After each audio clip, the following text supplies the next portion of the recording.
Hello students, ਅੱਜ ਦੀ ਇਸ video ਵਿੱਚ ਆਪਾਂ ਡਿਸਕਸ ਕਰਾਂਗੇ ਬੈਨੀਫਿਟਸ ਆਫ ਇੰਟਰਨੈਸ਼ਨਲ ਟ੍ਰੇਡ ਕਿ ਜਿਹੜੇ ਆਪਣਾ ਵਿਦੇਸ਼ੀ ਵਪਾਰ ਹੋ ਰਿਹਾ, ਅੰਤਰਰਾਸ਼ਟਰੀ ਲੈਵਲ ਤੇ ਵਪਾਰ ਹੋ ਰਿਹਾ ਵਾ, ਉਹਦੇ ਸਾਨੂੰ ਕੀ ਲਾਭ ਆ। ਠੀਕ ਹੈ, ਕੱਲ ਆਪਾਂ ਕੀਤਾ ਸੀਗਾ ਅੰਦਰੂਨੀ ਵਪਾਰ ਤੇ ਵਿਦੇਸ਼ੀ ਵਪਾਰ ਦੇ ਵਿੱਚ ਡਿਫਰੈਂਸ। ਅੱਜ ਆਪਾਂ ਕਰਾਂਗੇ ਇਹਦੇ ਬੈਨੀਫਿਟਸ। ਫਸਟ ਆ ਜਾਂਦਾ ਟੂ ਦ ਨੇਸ਼ਨ ਕਿ ਆਪਣੇ ਦੇਸ਼ ਨੂੰ ਇਹਦੇ ਤੋਂ ਕੀ ਲਾਭ ਹੋ ਰਹੀ ਆ। ਫੋਰਨ ਐਕਸਚੇਂਜ ਅਰਨਿੰਗ, ਵਿਦੇਸ਼ੀ ਮੁਦਰਾ ਦੀ ਕਮਾਈ। ਫੋਰਨ ਕਰੰਸੀ ਔਰ foreign exchange is important for every country. ਹਰ ਇੱਕ ਕੰਟਰੀ ਦੇ ਲਈ ਜ਼ਰੂਰੀ ਹੁੰਦਾ ਕਿ ਉਹਦੇ ਕੋਲ ਵੀ ਫੋਰਨ ਕਰੰਸੀ ਹੋਵੇ, ਠੀਕ ਹੈ, ਵਿਦੇਸ਼ੀ ਮੁਦਰਾ ਹੋਵੇ। The more the foreign exchange with the country the more well off that country will be. ਕਹਿੰਦੇ ਜਿੰਨੀ ਕੁ ਜ਼ਿਆਦਾ ਆਪਣੇ ਕੋਲ ਫੋਰਨ ਐਕਸਚੇਂਜ ਹੋਏਗਾ, ਉਨੇ ਕੁ ਜ਼ਿਆਦਾ ਆਪਣੇ ਕੋਲ ਟ੍ਰੇਡ ਕਰਨ ਦੇ ਲਈ ਓਪਰਚੁਨਿਟੀਜ਼ ਜ਼ਿਆਦਾ ਹੋਣਗੀਆਂ। ਜੇ ਆਪਣੇ ਕੋਲ ਫੋਰਨ ਕਰੰਸੀ ਘੱਟ ਹੋਏਗੀ ਤਾਂ ਆਪਾਂ ਟ੍ਰੇਡ ਕਿਹਦੇ 'ਚ ਕਰਾਂਗੇ, ਨਹੀਂ ਕਰ ਪਾਵਾਂਗੇ ਜੇ ਆਪਾਂ ਨੂੰ ਬੈਨੀਫਿਟਸ ਹੀ ਨਹੀਂ ਹੋ ਰਹੇ। ਸੋ ਇਹ ਕੀ ਹੁੰਦਾ ਕਿ ਕਮਾਈ ਜਿੰਨੀ ਜ਼ਿਆਦਾ ਹੋਏਗੀ ਉਨਾ ਹੀ ਦੇਸ਼ ਨੂੰ ਜ਼ਿਆਦਾ ਲਾਭ ਹੋਏਗਾ। ਸੋ ਇਹ ਕੀ ਹੋ ਗਿਆ, ਫੋਰਨ ਐਕਸਚੇਂਜ ਅਰਨਿੰਗ। ਜਦੋਂ ਅਸੀਂ ਫੋਰਨ ਐਕਸਚੇਂਜ ਕਰਦੇ ਹਾਂ, ਵਿਦੇਸ਼ਾਂ ਦੇ ਵਿੱਚ ਲੈਣ ਦੇਣ ਕਰਦੇ ਹਾਂ, ਅਤੇ ਉਹਦੇ ਨਾਲ ਸਾਡੀ ਕਮਾਈ ਦੇ ਵਿੱਚ ਵਾਧਾ ਹੋ ਜਾਂਦਾ ਵਾ। ਸੈਕਿੰਡ ਪੁਆਇੰਟ ਆ ਜਾਂਦਾ ਐਫੀਸ਼ੀਐਂਟ ਯੂਜ਼ ਆਫ ਰਿਸੋਰਸ ਕਿ ਜਿਹੜੇ ਵੀ ਰਿਸੋਰਸ ਆ ਉਹਨਾਂ ਦੀ ਅਸੀਂ ਉੱਤਮ ਵਰਤੋਂ ਕਰਨੀ ਆ ਵਧੀਆ ਤਰੀਕੇ ਦੇ ਨਾਲ। ਇੰਟਰਨੈਸ਼ਨਲ ਟ੍ਰੇਡ ਇਨਕਰੇਜ ਸਪੈਸ਼ਲਾਈਜੇਸ਼ਨ ਇਨ ਪ੍ਰੋਡਕਸ਼ਨ।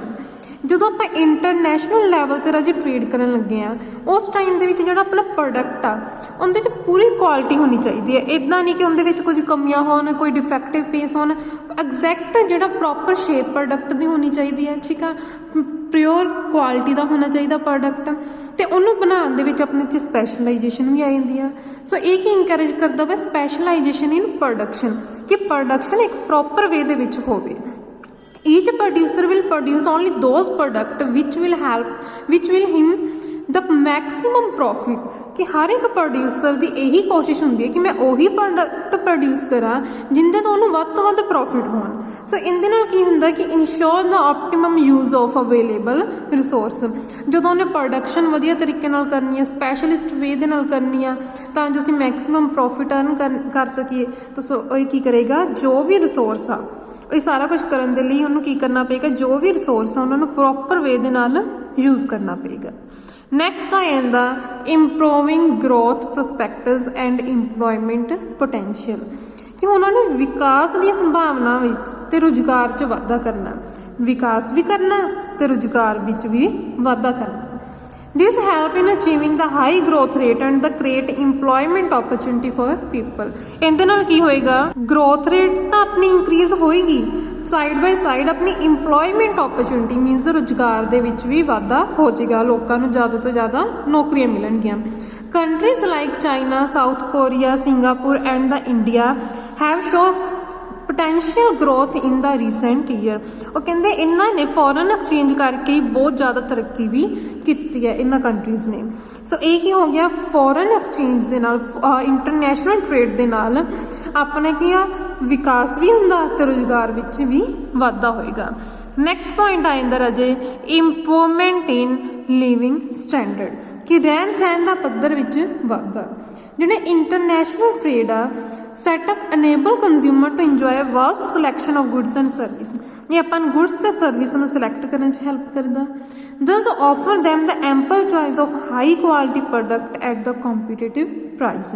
ਇਹ ਆਪਾਂ ਨੂੰ ਜ਼ਿਆਦਾ ਕੁਆਲਿਟੀ ਦਾ ਪ੍ਰੋਡਕਟ, ਠੀਕ ਆ, ਜਿਹਦੇ 'ਚ ਜ਼ਿਆਦਾ ਵਧੀਆ ਕੁਆਲਿਟੀ ਹੋਏਗੀ ਪ੍ਰੋਡਕਟ ਦੀ, ਅਤੇ ਪ੍ਰਾਈਸ ਵੀ ਕਿਉਂ ਹੋਣਗੇ ਕੰਪੀਟੀਟਿਵ। ਜਦੋਂ ਕੰਪੀਟੀਟਿਵ ਪ੍ਰਾਈਸ ਆ ਜਾਂਦੇ ਇਹਦਾ ਮਤਲਬ ਕਿ ਪ੍ਰਾਈਸ ਆਪਾਂ ਨੂੰ ਮਿਨੀਮਮ 'ਤੇ ਹੀ ਅਵੇਲੇਬਲ ਹੋਏਗਾ।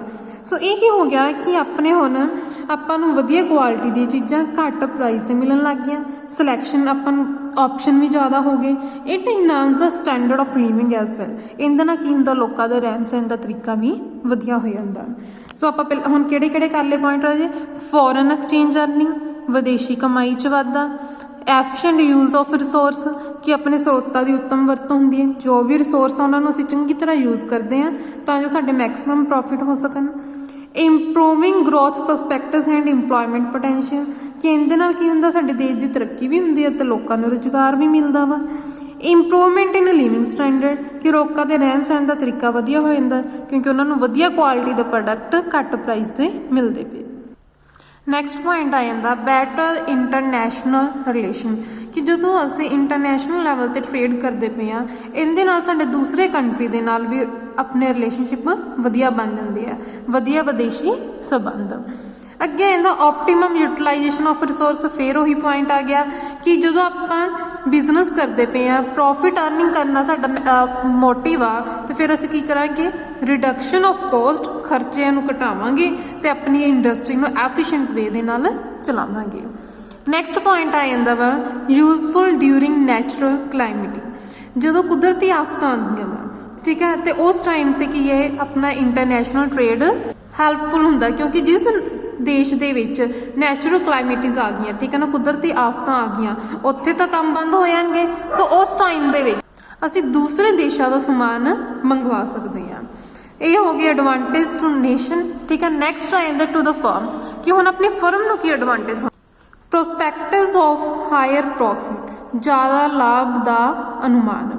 ਇਨ situation where the cost of goods and service are low, ਜਿੱਥੇ ਕੋਸਟ ਆਪਣਾ ਖਰਚਾ ਘੱਟ ਹੁੰਦਾ ਗੁੱਡਸ ਤੇ ਸਰਵਿਸ ਦਾ। ਇਨ ਦਾ ਡੋਮੈਸਟਿਕ ਮਾਰਕੀਟ, ਘਰੇਲੂ ਮਾਰਕੀਟ 'ਚ business owner can earn more by selling them in the foreign market. ਹੁਣ ਸਪੋਜ਼ ਜਿੱਥੇ ਆਪਾਂ ਨੂੰ ਖਰਚਾ ਚੀਜ਼ਾਂ ਦਾ ਘੱਟ ਪੈਂਦਾ ਪਿਆ ਵਾ, ਠੀਕ ਆ, ਆਪਣੀ ਜਿੱਥੇ ਅਸੀਂ ਪ੍ਰੋਡਕਸ਼ਨ ਕਰਦੇ ਪਏ ਹਾਂ ਡੋਮੈਸਟਿਕ ਮਾਰਕੀਟ ਦੇ ਵਿੱਚ, ਤਾਂ ਫਿਰ ਓਨਰ ਕੀ ਕਰ ਸਕਦਾ, ਦੂਸਰੀ ਮਾਰਕੀਟ ਦੇ ਵਿੱਚ, ਫੋਰਨ ਮਾਰਕੀਟ ਦੇ ਵਿੱਚ ਉਹਨਾਂ ਪ੍ਰੋਡਕਟ ਨੂੰ ਸੇਲ ਕਰਕੇ ਮੈਕਸਿਮਮ ਪ੍ਰੋਫਿਟ ਅਰਨ ਕਰ ਸਕਦਾ ਵਾ। ਨੈਕਸਟ ਪੁਆਇੰਟ ਆ ਜਾਂਦਾ ਸਿਗਨੀਫਿਕੈਂਟ ਗਰੋਥ ਪ੍ਰਸਪੈਕਟ, ਮਹੱਤਵਪੂਰਨ ਵਿਕਾਸ ਦੀ ਸੰਭਾਵਨਾ, ਕਿ ਜਿੱਥੇ ਆਪਾਂ firm who take part in the international trade have a greater opportunity to expand their perspectives and market their product internationally, ਕਿ ਹੁਣ ਜਿਹੜੇ ਫਰਮਾਂ ਆਪਣੇ ਇੰਟਰਨੈਸ਼ਨਲ ਟ੍ਰੇਡ ਕਰਨ ਲੱਗ ਗਈਆਂ, ਉਹ ਆਪਣੇ ਡੋਮੈਸਟਿਕ ਮਾਰਕੀਟ ਦੇ ਵਿੱਚ ਤਾਂ ਪ੍ਰੋਡਕਟ ਸੇਲ ਕਰਨਗੇ। ਡੋਮੈਸਟਿਕ ਮਾਰਕੀਟ ਮਤਲਬ ਜਿੱਥੇ ਉਹ ਰਹਿ ਰਿਹਾ ਜਿਹੜੇ ਦੇਸ਼ ਦੇ ਵਿੱਚ, ਤੇ ਦੂਸਰੇ ਫਰਮ ਦੇ ਦੂਸਰੀ ਕੰਟਰੀ ਦੇ ਵਿੱਚ ਵੀ ਸੇਲ ਕਰਨਗੇ। ਸੋ ਇਹਦੇ ਨਾਲ ਕੀ ਹੋ ਗਿਆ, ਉਹਨਾਂ ਦੇ ਕਸਟਮਰ ਇੰਕਰੀਜ਼ ਹੋ ਗਏ, ਠੀਕ ਹੈ, ਦੋ ਦੇਸ਼ਾਂ ਦੇ ਉਹਨਾਂ ਨੂੰ ਕਸਟਮਰ ਮਿਲਣ ਲੱਗ ਗਏ, ਕੀ ਹੋ ਗਿਆ, ਸਿਗਨੀਫਿਕੈਂਟ ਗਰੋਥ ਪ੍ਰੋਸਪੈਕਟ। ਨੈਕਸਟ ਆ ਜਾਂਦਾ ਕੰਬੈਕਟ ਕੰਪੀਟੀਸ਼ਨ, ਮੁਕਾਬਲੇ ਤੇ ਰੋਕ। ਮੁਕਾਬਲੇ ਤੋਂ ਰੋਕ ਕਿਵੇਂ ਹੋਏਗੀ, ਕਿ ਜਿਹੜੇ ਇੰਟਰਨੈਸ਼ਨਲ ਟ੍ਰੇਡ ਆ, ਇਹਦੀ ਆਪਣੀ ਗਰੋਥ ਵਾਸਤੇ ਸਾਨੂੰ ਬਹੁਤ ਜ਼ਿਆਦਾ ਕੰਪੀਟੀਸ਼ਨ ਵੀ ਵੱਧ ਗਿਆ। ਜਿੱਥੇ ਇਹਦੀ ਗਰੋਥ ਤਾਂ ਹੋ ਰਹੀ ਆ, ਬਟ ਇਹਦੇ ਤੇ ਕੀ ਆ, ਕੰਪੀਟੀਸ਼ਨ ਕੀ ਆ, ਵੱਧ ਰਿਹਾ ਵਾ, ਬਟ ਇੰਨਾ ਜ਼ਿਆਦਾ ਨਹੀਂ ਵੱਧ ਰਿਹਾ, ਕਿਉਂਕਿ ਉਹਦੇ ਤੇ ਰਿਸਟ੍ਰਿਕਸ਼ਨ ਬਹੁਤ ਜ਼ਿਆਦਾ ਵਾ, ਠੀਕ ਆ। ਰਿਸਟ੍ਰਿਕਸ਼ਨ ਜਿਵੇਂ ਕਿ ਆਪਣੇ import duty, export duty, competition increase ਹੋ ਰਿਹਾ, ਬਟ ਉਸ ਰੇਟ ਦੇ ਨਾਲ ਇੰਕਰੀਜ਼ ਨਹੀਂ ਹੋ ਪਾ ਰਿਹਾ। ਸੋ ਹਜੇ ਵੀ ਇਹਦੇ ਤੇ ਮੁਕਾਬਲੇ ਤੇ ਰੋਕ। ਅੱਗੇ ਆ ਜਾਂਦਾ ਵਾ better utilisation of production capacity, ਕਿ ਉਤਪਾਦਨ ਸਮਰੱਥਾ ਦੀ ਵਧੀਆ ਵਰਤੋਂ, ਕਿ ਜਿੰਨੇ ਕੁ ਵੀ ਸਾਡੇ ਕੋਲ ਪ੍ਰੋਡਕਸ਼ਨ ਕਪੈਸਿਟੀ ਹੈਗੀ ਆ, ਜਿਵੇਂ ਕੋਈ ਫਰਮ ਆਪਣੇ 1000 ਪ੍ਰੋਡਕਟ ਪ੍ਰੋਡਿਊਸ ਕਰ ਸਕਦੀ ਆ, ਬਟ ਹਜੇ ਉਹ ਕਿੰਨੇ ਕਰਦੀ ਪਈ ਆ, 700 ਕਰਦੀ ਪਈ ਆ, ਕਿਉਂਕਿ ਮਾਰਕੀਟ 'ਚ ਡਿਮਾਂਡ ਹੀ ਇੰਨੀ ਆ। ਸੋ ਉਹ ਹੁਣ ਕੀ ਕਰੇਗੀ, 1000 ਹੀ ਪ੍ਰੋਡਿਊਸ ਕਰੇਗੀ, ਤੇ ਜਿਹੜੇ ਆਪਣੇ ਕੋਲ 300 ਹੋਣਗੇ ਉਹਨੂੰ ਫੋਰਨ ਮਾਰਕੀਟ 'ਚ ਸੇਲ ਕਰ ਦੇਣਗੇ, ਠੀਕ ਹੈ। ਇਹ ਕੀ ਹੋ ਗਿਆ, ਉਤਪਾਦਨ ਸਮਰੱਥਾ ਦੀ ਵਧੀਆ ਵਰਤੋਂ, ਕਿ ਇਹ ਕੀ ਫੋਰਨ ਮਾਰਕੀਟ 'ਚ ਵੀ ਆਪਣੇ ਪ੍ਰੋਡਕਟ ਸੇਲ ਕਰਦੇ। It also help them to increase their profit margin on the unit of production significantly, while indirectly helping to the lower the overall cost of production, कि cost of production भी reduce हो जाएगी, ठीक है, ਤੇ ਆਪਣਾ profit margin ਵੀ increase ਹੋ ਜਾਏਗਾ। ਜਿੱਥੇ ਆਪਾਂ ਨੂੰ 700 ਯੂਨਿਟ ਤੇ ਆਪਣਾ ਖਰਚਾ ਪੈ ਰਿਹਾ ਸੀ, ਉਹ ਹੁਣ 1000 ਤੇ ਪਏਗਾ। ਸੋ ਪਰ ਯੂਨਿਟ ਜਿਹੜੀ ਕੋਸਟ ਉਹ ਕੀ ਹੋ ਜਾਏਗੀ, ਰਿਡਿਊਸ ਹੋ ਜਾਏਗੀ।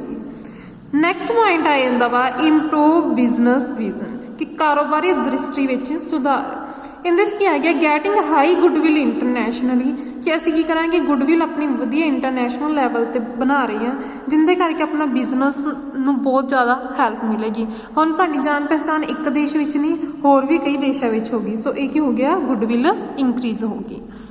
ਨੈਕਸਟ ਆ ਜਾਂਦਾ ਸਕੋਪ ਆਫ ਇੰਟਰਨੈਸ਼ਨਲ ਟ੍ਰੇਡ, ਕਿ ਇੰਟਰਨੈਸ਼ਨਲ ਟ੍ਰੇਡ ਦਾ ਕੀ ਸਕੋਪ ਆ, ਕਿ ਜਿਹੜੇ ਇੰਟਰਨੈਸ਼ਨਲ ਬਿਜ਼ਨਸ ਆ ਉਹ ਟ੍ਰੇਡ ਨਾਲੋਂ ਵੀ ਜ਼ਿਆਦਾ ਵੱਡਾ, ਕਿਉਂਕਿ ਟ੍ਰੇਡ ਦੇ ਵਿੱਚ ਕੀ ਆਪਣੇ ਇੰਪੋਰਟ ਤੇ export of goods and service ਕੀਤਾ ਜਾਂਦਾ, ਬਟ ਜਿਹੜਾ ਆਪਾਂ ਬਿਜ਼ਨਸ ਦੀ ਗੱਲ ਕਰੀਏ ਇਹ ਹੋਰ ਵੀ ਬਹੁਤ ਸਾਰੀ ਚੀਜ਼ਾਂ ਦੇ ਨਾਲ ਡੀਲ ਕਰਦਾ। ਸੋ ਇੱਕ ਪੁਆਇੰਟ ਕਲੀਅਰ ਰੱਖਣਾ ਕਿ ਜਿਹੜਾ ਬਿਜ਼ਨਸ ਆ ਉਹ ਕੀ ਆ, ਇੰਟਰਨੈਸ਼ਨਲ ਟ੍ਰੇਡ ਨਾਲੋਂ ਜ਼ਿਆਦਾ ਵੱਡਾ ਹੋਏਗਾ। ਸੋ ਅੱਗੇ ਪੁਆਇੰਟ ਆ ਜਾਂਦੇ ਆ ਕਿ ਇਹਦਾ ਸਕੋਪ ਤੇ ਮਰਚੈਂਡਾਈਜ਼ ਐਕਸਪੋਰਟ ਐਂਡ ਇੰਪੋਰਟ, ਸਮਾਨ ਦਾ ਨਿਰਯਾਤ ਤੇ ਆਯਾਤ। Merchandise means the goods are the tangible. ਇਹਦਾ ਮਤਲਬ ਪਹਿਲਾਂ ਇਹਦਾ ਕਿ ਗੁੱਡਸ ਟੈਂਜੀਬਲ ਹੁੰਦੀ। ਹੁਣ ਟੈਂਜੀਬਲ ਕੀ ਆ? ਟੈਂਜੀਬਲ ਦਾ ਮਤਲਬ ਜਿਨ੍ਹਾਂ ਨੂੰ ਅਸੀਂ ਛੂਹ ਸਕਦੇ ਹਾਂ, ਦੇਖ ਸਕਦੇ ਹਾਂ, ਠੀਕ ਆ। ਅਸੀਂ ਮਰਚੈਂਡਾਈਜ਼ ਐਕਸਪੋਰਟ ਕਰਦੇ ਹਾਂ ਕਿ ਜਿਹੜੀਆਂ ਵਸਤੂਆਂ ਨੂੰ ਅਸੀਂ ਦੇਖ ਸਕਦੇ ਹਾਂ, ਠੀਕ ਆ, ਛੂਹ ਸਕਦੇ ਹਾਂ, ਉਹਨਾਂ ਨੂੰ ਅਸੀਂ ਐਕਸਪੋਰਟ ਕਰਦੇ ਹਾਂ। ਐਕਸਪੋਰਟ ਮਤਲਬ ਸਮਾਨ ਬਾਹਰ ਭੇਜਣਾ, ਤੇ ਉਹਨਾਂ ਨੂੰ ਹੀ ਅਸੀਂ ਇੰਪੋਰਟ ਕਰਦੇ ਹਾਂ। ਇਹ ਹੋ ਗਿਆ ਮਰਚੈਂਡਾਈਜ਼ ਐਕਸਪੋਰਟ ਐਂਡ ਇੰਪੋਰਟ। ਨੈਕਸਟ ਆ ਜਾਂਦਾ ਸਰਵਿਸ ਐਕਸਪੋਰਟ ਐਂਡ ਇੰਪੋਰਟ, ਕਿ ਹੁਣ ਅਸੀਂ ਸਰਵਿਸ ਵੀ, ਕਈ ਸਰਵਿਸ ਵੀ ਅਸੀਂ ਐਕਸਪੋਰਟ ਤੇ ਇੰਪੋਰਟ ਕਰਦੇ ਹਾਂ ਜਿਹੜੀਆਂ ਇਨਵਿਜ਼ੀਬਲ ਹੁੰਦੀਆਂ ਵਾ, ਠੀਕ ਆ, ਉਹਨਾਂ ਨੂੰ ਅਸੀਂ ਕੀ ਕਵਾਂਗੇ ਕਿ ਸਰਵਿਸ।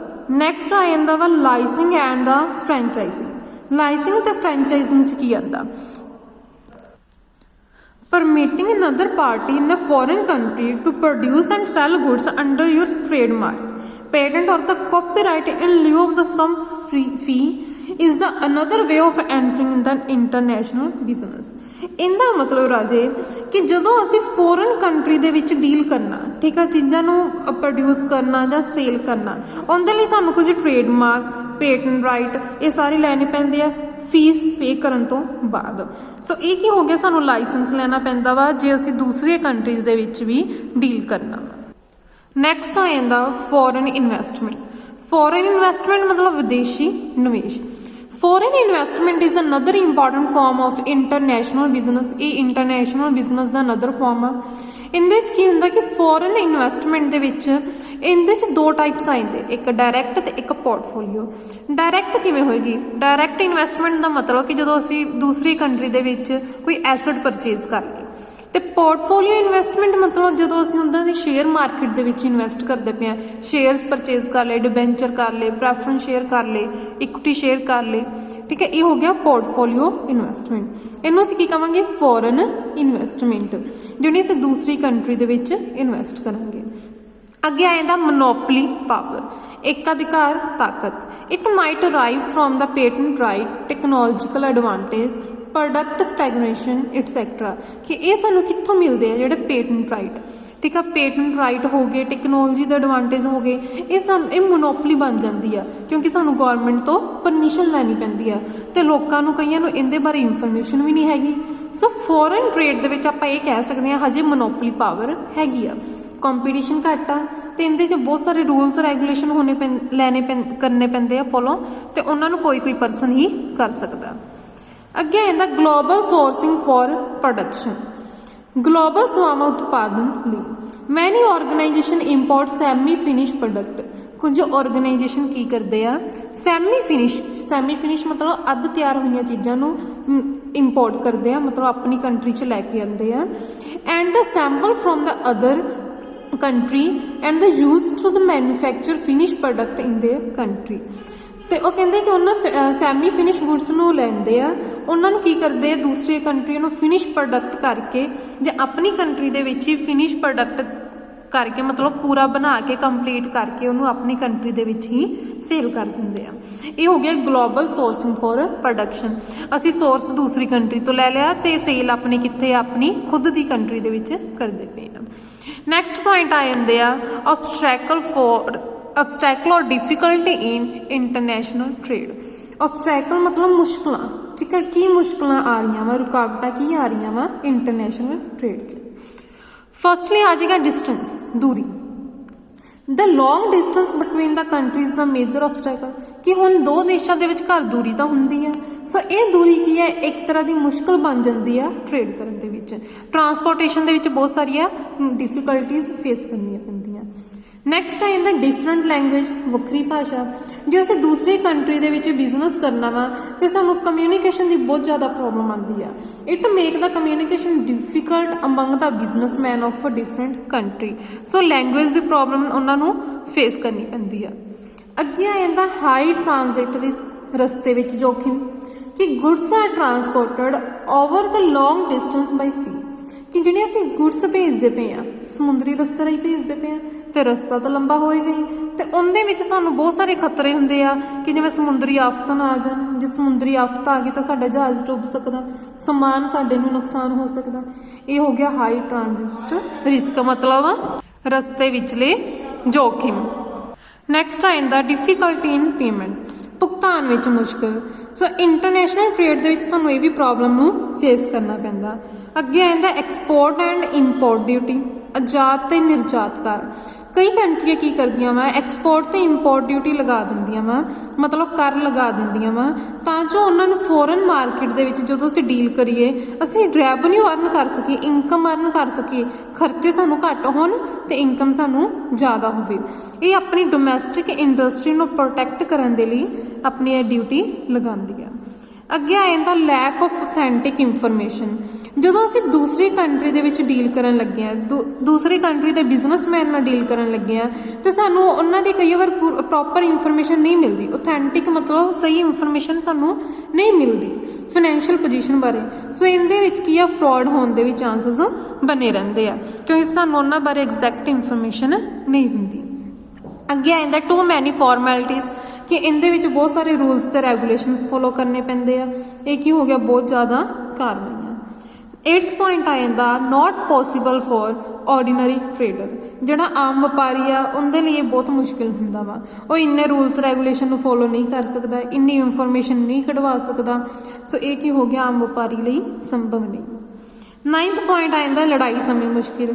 ਜਦੋਂ ਦੋ ਦੇਸ਼ਾਂ ਦੇ ਵਿਚਕਾਰ ਲੜਾਈ ਹੋ ਜਾਂਦੀ ਹੈ, ਠੀਕ ਹੈ ਨਾ, ਉਸ ਟਾਈਮ ਦੇ ਵਿੱਚ ਬਿਜ਼ਨਸ ਦੇ ਵਿੱਚ ਪ੍ਰੋਬਲਮਸ ਆ ਜਾਂਦੀ ਹੈ, ਕਿਉਂਕਿ ਉਦੋਂ ਵਪਾਰ ਕੀ ਹੈ, ਦੋ ਦੇਸ਼ਾਂ ਦੇ ਵਿਚਕਾਰ ਕੀ ਹੈ, ਰੋਕ ਦਿੱਤਾ ਜਾਂਦਾ। ਸੋ ਇਹ ਕੀ ਹੈ, ਲੋਸ ਹੋਣ ਦੇ ਚਾਂਸਸ ਇਹਦੇ 'ਚ ਬਣੇ ਰਹਿੰਦੇ ਆ।